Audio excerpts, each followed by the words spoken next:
I'm going to do a rant today against the music industry, specifically the middleman and things such as the RIAA and other groups that think it's a cool idea to sue college kids and single moms and grandmothers that their grandchildren download music files. My basic point of this whole rant is going to be that it's time for the music industry, as far as the middleman, to die an untimely, not an untimely, but a timely death that's way overdue. First off, they totally lie to everybody.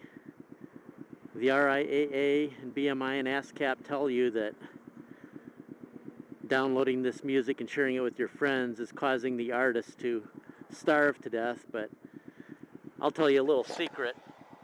I used to work with a friend of mine, and we did work for some radio stations. In Chicago, the radio stations have to pay BMI and ASCAP royalties for playing music, and they have to keep records so that when they're checked up on, they won't get fined. But before computers became popular, they just basically wouldn't keep records because it was too complicated, and they just pay the fines. So we would go around and help them with the computer programs to be able to do this. But the deep, dark secret is the performers never get a penny from BMI or ASCAP. Do you know how much Frank Sinatra in his whole career made, even though he made millions upon millions upon millions of records and recordings? Do you know how much BMI and ASCAP ever paid him? Zero, zip, zilch.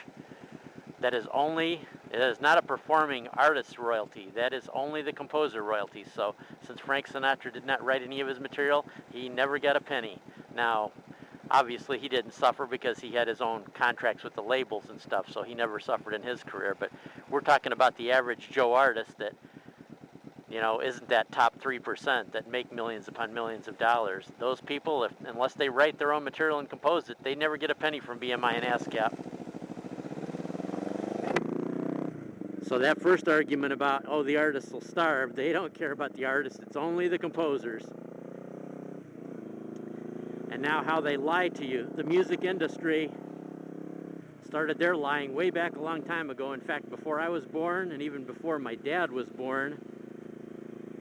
If you'd ever gone to some museums and seen actual functioning player pianos, well, they have music on a thing called a player piano roll, and it's a notation that operates some hydraulic air actuators that play the notes on the piano.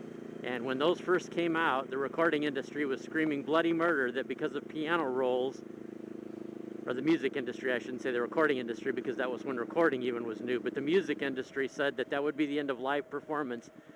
All the artists would starve to death, people would just buy some piano rolls, and there would be no more music, no more people going to concerts or anything like that. So that was back in my dad's day when that was happening, and it never happened.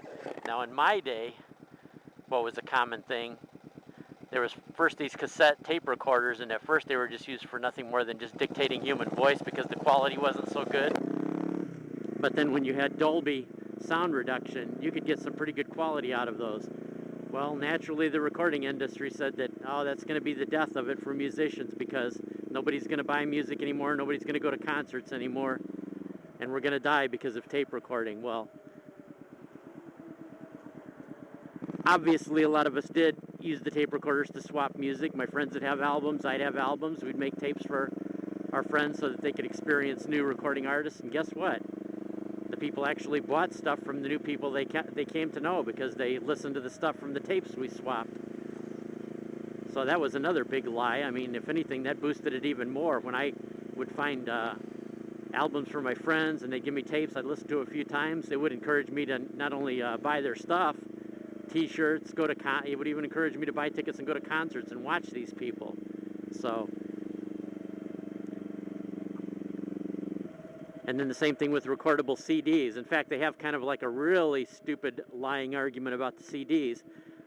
Some of you probably noticed they have two types of CDs you can buy in the store. You can buy music CDs, and they cost a little bit more. Well, there's nothing really different or better about them, but what happens is part of the purchase price of those CDs, the royalties go to the RIAA to supposedly share with the artists as they lie and tell you. Well, do you think that would be any kind of a defense if they decided to hit you for downloading on BitTorrent a song, and then you said, oh, well, I went out and actually bought, and you could prove it and show them that you bought these music CDRs to where part of the funds go to the artists per se. Do you think that would get you out of a lawsuit with them? No, they'd still sue your ass off. You know that. They just constantly, time after time after time, lie to people about it. And so, in my view, music should be like it was back in the days before there was even any kind of technology or electronics. If an artist back in the 1300s wanted to make a living, what they did is they would learn to play an instrument to accompany themselves or have somebody accompany them, walk around the town singing, doing some performance for free, letting people hear their music, and then inviting them to come to a performance of a whole bunch of their music in a private place to where it was restricted access and you would buy a ticket. So my argument nowadays is the music should just be for a promotional purpose only, and this stuff about caring about people swapping music, it's a lost cause anyway. On the days of the internet, as soon as somebody has one copy of it, you know very well there's going to be a million copies of it within a week if it's popular. So get over the fact that you're going to actually sell the music itself. Use the music itself as a promotional device. They say now on the internet, even a halfway decent artist, if you can get together 300 loyal fans, you can support yourself just with that. Set up a website for your real loyal fans, charge them $30 a month, and let them have some time with you when you're composing, when you're working on projects. Turn on your webcam, talk with them, interact with your fans. For those of you that maybe don't want to pay that much for an artist, but you kind of like them, let them join the website for $10 a year, but they just don't get as much interaction, and just let the market decide. If for some reason you're really popular and there's a huge waiting list, maybe make it $50 a month if that many people really want to spend time and get to know you and support you as an artist. I have always supported the artists that I really like and the ones that I really want to succeed. Fans will always do that. So when the RIA and BMI and ASCAP are telling people different, they're totally lying, as they always do.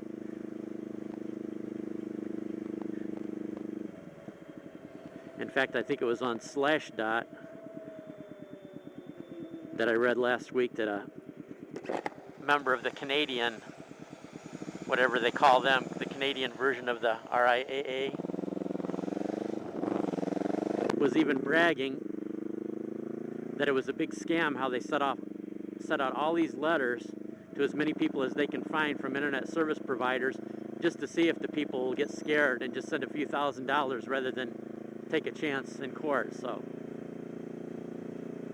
they're even admitting how big a scam is it. It's just extortion is what it is. And the worst thing you can possibly do is sue your customers.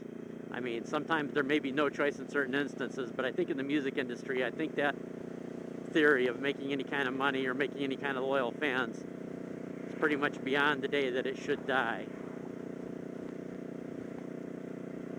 And as far as getting music free, I can get all the music I want for free. I've got 30 channels that I pay for, CD quality music streaming down from satellite, and I've actually done this. I've set up digital recorders, and I'll just record one whole genre of music. Like I'll record oldies for about 30 hours digitally. I'll record country and western. I'll record rock and roll.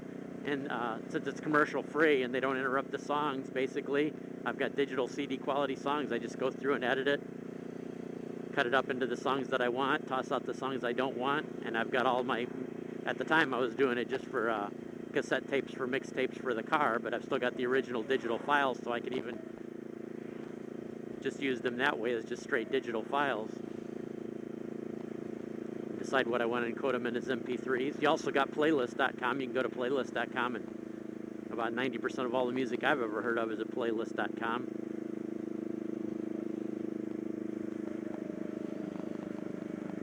So anyway, let me know what you guys think about my rant. If you think it's time that music industry just got over it. I mean, I realize they're going to be crying and whining like crybabies because these middlemen have been making money for so long, and now there's no need for them anymore, and they want to try to make it like there is a need for them, but it really isn't. The day has come and gone where we need the middlemen in the music industry. The fans can connect with the artists, and the artists can connect with the fans, and support the people that you care for and the music you like that way.